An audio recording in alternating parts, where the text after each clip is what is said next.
Marfrig, con sus plantas de San Jorge y Villa Mercedes, potenciando su liderazgo en el desarrollo de la cadena de ganados y carnes, presenta al licenciado Ignacio Iriarte.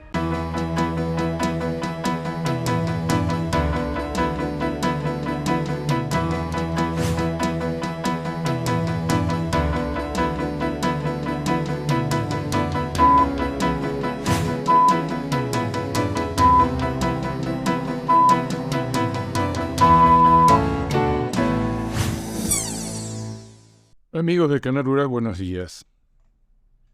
Bueno, creo que el tema inflacionario es decisivo. Es imposible ganarle 7,5, 8% de inflación mensual.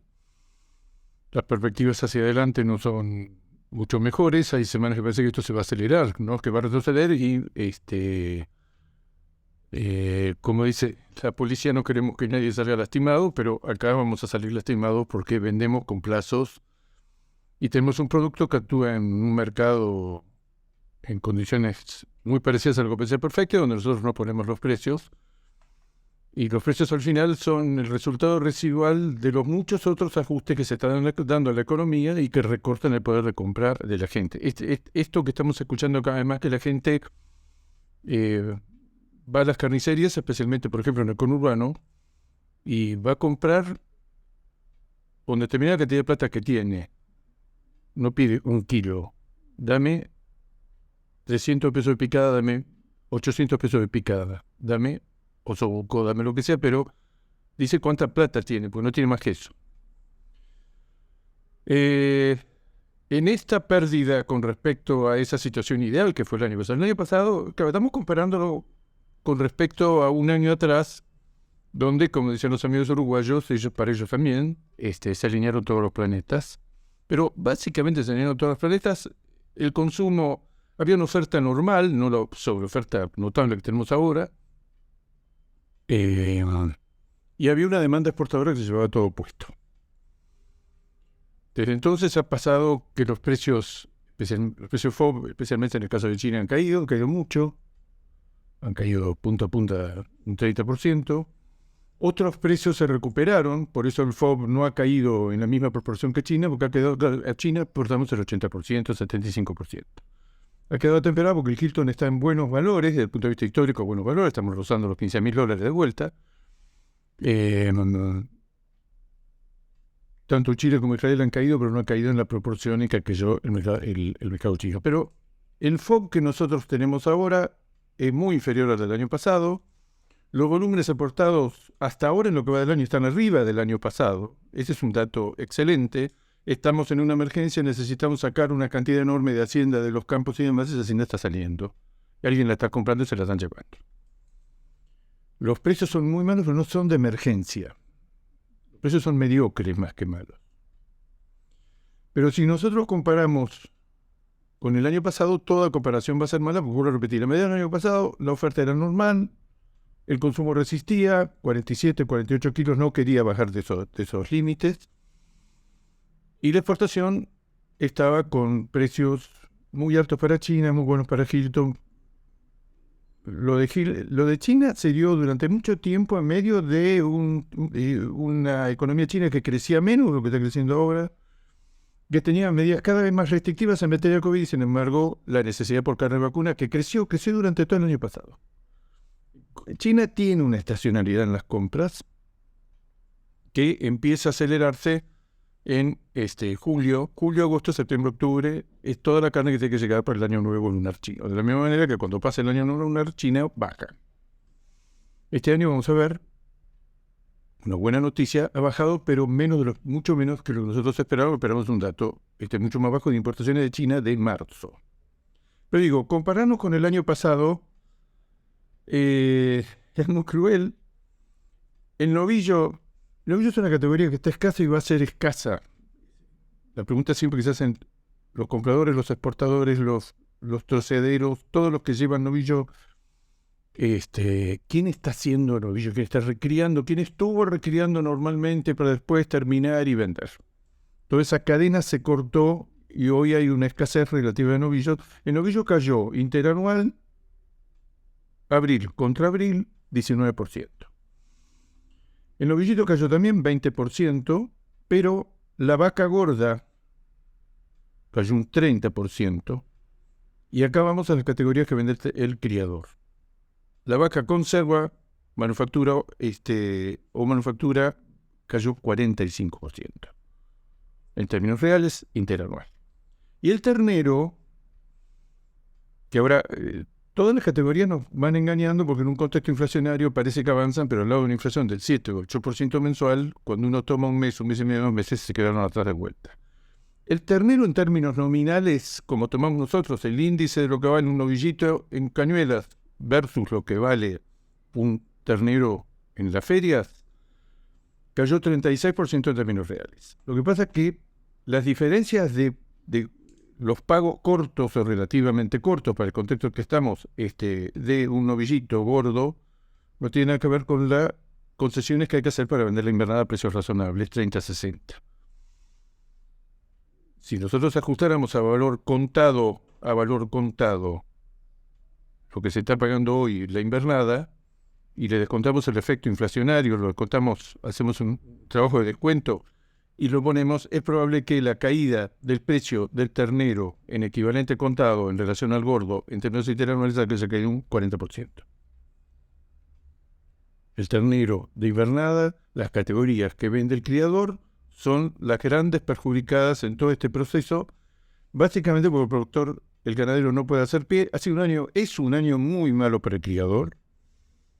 Tiene costos adicionales, muchos han tenido, a causa de la seca, han tenido que incursionar o hacer gastos adicionales notables. El producto que vende tiene menos kilos, la cantidad, su capital se ha deteriorado enormemente porque tiene menos valor las vacas y menos valor porque tiene menos vacas preñadas. Necesita salir del campo, necesita hacer gastos, tiene menos reservas que un año normal. Esa relación casi óptima que tenía entre los ingresos que tenía y los gastos, que corrían muy parejos con la inflación, se ha roto. La inflación tiende a acelerarse, los ingresos se quedaron. Uno puede decir, todo el refugio que vende lo vende a un valor 40% por debajo del año pasado. Entonces estamos hablando de una situación muy, muy difícil para los criadores. Y además ve hacia adelante y lo que ve, y esto es lo principal de lo que estamos viendo de la situación en general de los criadores, ve un invierno muy difícil, porque tiene menos reservas, porque hay menos reservas corporales en el lomo de la vaca, las vacas, el estado general de los campos y de las vacas sobre todo. Cuando yo hablo de esto, hablo del 40-50% del país que tuvo pocas lluvias o insuficientes y que no logró recomponer la base forrajera ahora en otoño, que ya están a la vista las primeras heladas o las heladas más duras. Lo que se está viendo, y están viendo muchos productores, es que la seca tuvo consecuencias pocas sobre la mortandad, atraso, menor peso de los terneros, menor estado corporal de los animales y demás, pero ese fue el primer capítulo que a la vista fue relativamente incruento. El segundo capítulo viene ahora, cuando se empiezan a aparecer los resultados de los tactos y cuando se presenta un invierno donde probablemente hay una oferta muy alta, quizá más alta todavía que la de ahora de vacas, en que probablemente mucha gente va a cuerear. Pese a que el productor está muy rápido de reflejos, como no lo hacía hace 5, 10 o 15 años, que cuando ve una vaca flaca o sin dientes o lo que sea, dice, esta vaca no voy a correr el riesgo, no va a pasar, no tengo campo, tengo que obligadamente hacer una limpieza. Hay miles de criadores que han hecho limpiezas, hay limpiezas como nunca hemos visto de campo entero, no queda nada. Y este problema adicional a todos los que hay, que es el agua de arriba y el agua de abajo, la insuficiencia, la pobre calidad del agua, campos en la provincia de Buenos Aires están acarreando agua como lo veíamos en televisión en el norte de Santa Fe o en otros lugares. Es decir, es una situación muy mala para el criador. El criador mira hacia adelante y ve que sus categorías son las más atrasadas, la vaca de refugio que se está obligado a vender ahora, el ternero que está obligado a vender ahora, el ternero que todo indica que empieza a acabarse en 15-20 días, empieza ya la curva descendente, otros meses eso dura hasta mayo-junio, este año aparentemente el pico máximo que estamos logrando ahora o en la primera semana de mayo. El ternero va a ser una mercadería muy escasa, pero en el segundo semestre, pero que llega al segundo semestre. Ni siquiera el segundo semestre. Septiembre, octubre, noviembre, siempre y cuando se revierta esta situación climática, que se recomponga la humedad de los suelos, el agua en el perfil, que es pobrísima, que ya está amenazando cuál es la superficie con trigo que vamos a tener para la próxima cosecha.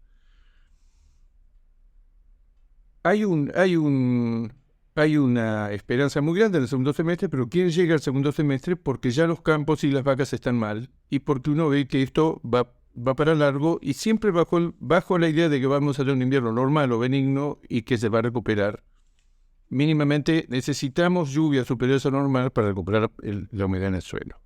Inclusive el nivel de reservas que están manejando gente que me han contado contratistas de picado de maíz y demás, es que en general lo que se calcula es que hay un 40% menos de reservas forrajeras que el año pasado. Esto incluye el tambo. El tambo está en una situación mucho peor, desde ya. Y dicho sea de paso, parte de la cantidad de vacas que tenemos en el mercado, de vacas en general, está reforzado por la necesidad de hacer caja, por las pérdidas que tiene el tambo, pérdidas directas. El tambo es también un protagonista muy grande de la cantidad de vacas que tenemos. El tambo es un 8 o 9% del rodeo nacional. Pero ese 8 o 9% que en general tiene una tasa de rechazo, de refugo alto, de reposición alta, ahora eso se está acelerando por la falta de rentabilidad y por la cantidad de animales o que están vacíos o que están en un pobre estado o que el productor necesita hacer caja. Los tactos. Los tactos siguen siendo muy disímiles. Hay gente que tiene los mismos niveles de 90% para arriba que tuvo el año pasado, son los menos, pero en 100 casos que yo puedo conseguir información en una semana, hay 8, 10 o 15 que tienen los mismos índices. Otros tantos que tienen entre 2, por decir un promedio, entre 2 y 4% menos de preñez que el año pasado. Y ahora que se empiezan a generalizar los tactos y en general de rodeos un poquito más desordenados y que dejaron los toros más tarde porque era un año muy malo, pero no hicieron nada los toros en ese repaso, lo que se está viendo es mucho tacto de 50-60%. Y lo que uno se da cuenta es que a medida que se conocen tactos y uno se va a las provincias sectorpampeanas, los resultados son peores.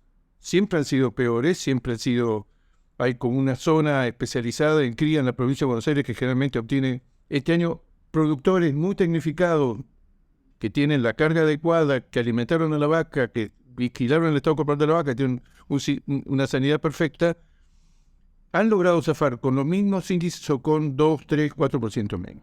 Ahora, no es lo general. Lo general, que la mayoría de los casos no lo vamos a conocer porque no tactan, es una caída de entre 10 y 15 puntos o 20 puntos con respecto al año pasado. Vamos a una pausa, enseguida volvemos. En resumen, una oferta ganadera muy alta, especialmente de 2 categorías. De vacas, que por el estado de los campos, el estado de las vacas y la necesidad de refugar y los tactos, va a mantenerse alta por varios meses más. Si generalmente empieza a aflojar en junio, julio, este año calculo que va a ser julio-agosto por lo menos. Esa categoría va a reforzar la faena, vamos a estar cerca de los niveles récord de faena de vacas, vamos a rozar, estoy seguro que vamos a superar las 300.000 cabezas mensuales. El récord histórico es 345.000 en la liquidación del 2008. Tenemos muchos valores que son de la liquidación de 2008-2009. Uno de ellos es la cantidad de vacas que estamos matando, con un stock de vacas y un stock total inferior al que los Kirchner hicieron pelota en el fin de la década del 2000. La otra categoría, que todo indica que se va a mantener muy alta y que preocupa mucho a los filoteros, es ahora el negocio cierra, el costo por kilo ganado vale bastante menos que el kilo de gordo, el costo del kilo ganado dentro del corral es inferior, o sea que se gana plata, la diferencia de complemento es positiva, hay plazos generosos para la invernada con tal de poder vender y poder sacarla de los campos. El feedlot ha pasado, lo decimos varias veces, ha pasado de cálculos oficiales que se perdían alrededor de 20.000 pesos en enero a febrero a ganar hoy entre 15.000 y 20.000 pesos por ciclo por animal. Ahora, ¿qué ve el feedlot? que esta relación de compra-venta no sabe cuánto va a durar, que no sabe cuánto va a durar este precio del costo de la alimentación, que es positivo en relación al gordo, y no sabe tampoco si el gordo no se mete ahora, como se mete todos los años, en esta, nosotros siempre lo contamos, que entre los máximos de marzo-abril, en términos reales, y la primera recuperación que se da en la temporada, que es recién en noviembre, cuando afloja el ritmo de oferta de los feedlots y empieza a subir la hacienda, que muchas veces es gran parte del aumento que esperamos para febrero-marzo siguiente. Lo adelanta.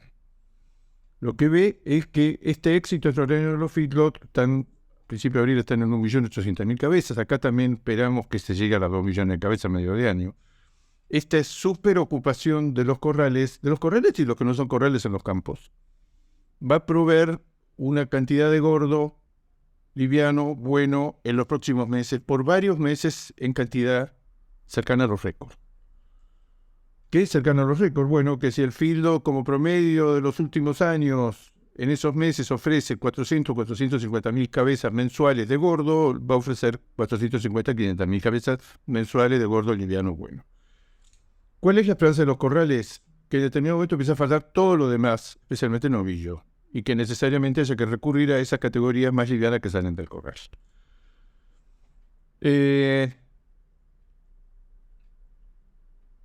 ¿Qué pasa con China? Somos China dependiente. Todos los análisis que hacemos, lo vemos en alguna presentación que estamos escuchando de expositores en Australia, te lo hemos escuchado alguna vez también en algún uruguayo, es decir, todos los análisis que hacemos en el mercado internacional es bajo el supuesto de que no hay un conflicto abierto militar en serio entre China y Estados Unidos por el tema de Taiwán. Vamos a dejarlo. Nos equivocamos todos, pensamos que Rusia no iba a invadir Ucrania y finalmente lo invadió, tuvo un impacto extraordinario sobre la energía y sobre los alimentos, que se va amortiguando con el paso del tiempo. Bueno, las consecuencias de un conflicto de esa naturaleza, porque acá surge otra cosa. Ya dicho, ha sido analizado por otros politólogos. ¿Qué va a hacer Argentina, que necesita enormemente de Estados Unidos por su relación con el fondo y por el enorme peso que en el directorio tiene Estados Unidos en el directorio monetario internacional, si hay un conflicto más serio donde Estados Unidos dice a ver quiénes están de nuestro lado, a ver si estos países, Brasil ya se declaró presidente en esto, pero Argentina tiene una necesidad del apoyo de Estados Unidos con el tema financiero absolutamente excluyente en que estamos agarrados. ¿Qué van a hacer ustedes si van a proveer alimentos a nuestros enemigos? Esto parece muy lejano, pero lo vemos todos los días. Lo dejamos, vamos a considerar que no va a haber, que las consecuencias van a ser tan horribles para todos los sectores en todo el mundo que eso no se va a producir. Estoy hablando de una guerra abierta, una invasión de China a Taiwán que obligue a todos los países de alguna manera a alinearse. China importó en marzo 211.000 toneladas. Es un 4% más que en marzo del año pasado. Todavía sigue la tendencia, sigue ese ascenso extraordinario. Está de una manera indirecta, de una manera tangencial, en la menor oferta, siempre con 2 meses de delay de lo que deja de exportar, es el gran proveedor de China, es Brasil. Brasil exporta 100.000 toneladas por mes. El dato de 200.000 toneladas, 211.000, es un dato, a mi modo de ver, muy bueno. Esperábamos 180.000 toneladas. Esto es estacional, pero es estacional tendiendo a crecer todos los años. Sabemos que los puntos mínimos del año en los últimos 5 años los toca casi siempre a la salida del año número lunar chino, donde se produce una especie de inventario de ver cuánto se vendió para las fiestas, y ahí se empieza a reponer y se empieza a comprar y empieza a llegar a puertos chinos marzo-abril. Empieza a subir y toca su pico, por lo menos lo tocó el año pasado, para que piensen en el potencial del mercado chino. El año pasado China compró septiembre 270.000 toneladas. Ahora estamos diciendo 211.000 es un buen dato. Es un mercado completamente nuevo que nos sorprende siempre. Este es un dato que estacionalmente puede crecer en los próximos meses. Lo que está claro es que China no quiere mejorar los valores que está pagando y que está jugando con algunas cartas muy preocupantes, por lo menos para Argentina. Que se habiliten una considerable cantidad de nuevas plantas en Brasil, que todas van a trabajar para China. Se está hablando de 5 y otra que recupera el estatus que ya perdió en la habilitación en el WTB. Y hay otro tema que también va a ser un volumen significativo, que es Australia. Recuerden que organizó o quiso organizar una investigación internacional en el año 2000, creo que fue en el año 2021. 2020. Quiso organizar una investigación sobre el origen del virus del COVID que había causado tantas muertes en el mundo y que estaba originado en China. Los chinos no se lo perdonaron y se lo fueron. Tuvieron una serie de retaliaciones comerciales que incluyeron el vino, la cebada, el mineral de hierro y varios productos más, la lana y carne vacuna. Carne vacuna lo hicieron de la manera más sencilla. Te suspendo este frigorífico por problema de etiquetado, te suspendo el otro frigorífico por un tema de residuos, y así hasta llegar a 10 frigoríficos que, oh sorpresa, eran los 10 frigoríficos que exportaban con mayor valor agregado, enfriado, con marca de Australia a China. Quedaron fuera del mercado y lo sintió de la misma manera que si nosotros nos llegaran a sacar 10 plantas de la habilitación con China, lo vamos a sentir. A veces sentimos faltante de 1 o 2.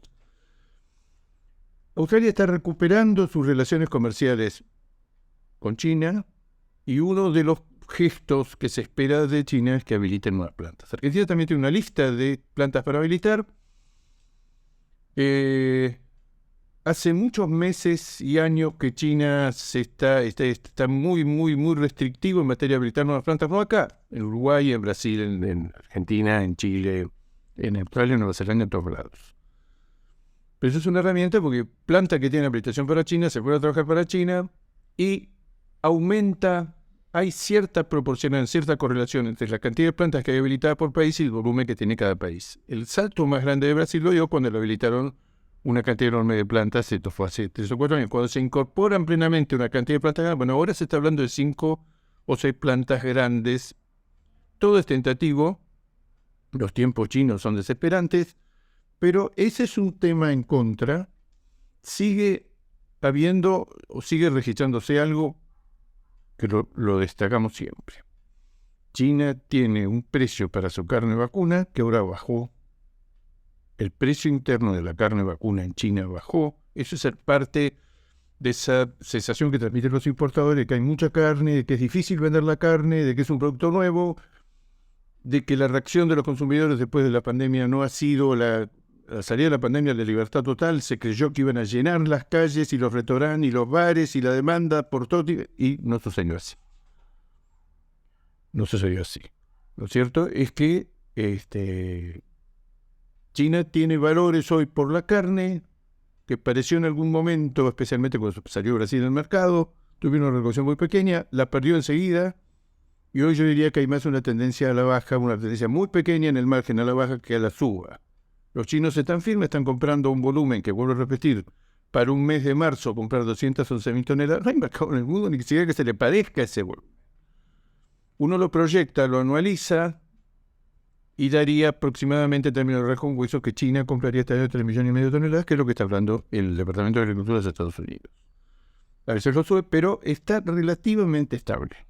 Relativamente estable. Los precios que paga China, vuelvo a repetir, en algún momento amagaron a hacer una recuperación y después ese proceso se frustró. Vamos a ver ahora, porque a medida que va avanzando el año, el mercado chino va calentando motores y va mejorando su demanda y el volumen toca su pico. Vuelvo a repetir, ese segundo semestre que todo lo ve lejano, donde se supone que acá localmente en la Argentina la oferta va a ser menor o mucho menor y el productor va a tener margen. Si llueve, una buena primavera puede significar una retención estacional muy importante y que en vez de estar matando cerca de 1.300.000 cabezas, como estamos matando ahora, pasemos a matar 1.050.000, 1.100.000. La oferta ganadera baje, los precios suban y sobre todo recupere este margen de maniobra el criador que está vendiendo muy mal. Amigo de Canal Rural, será hasta el próximo jueves. Marfrig, con sus plantas de San Jorge y Villa Mercedes, potenciando su liderazgo en el desarrollo de la cadena de ganados y carnes, presentó al licenciado Ignacio Iriarte.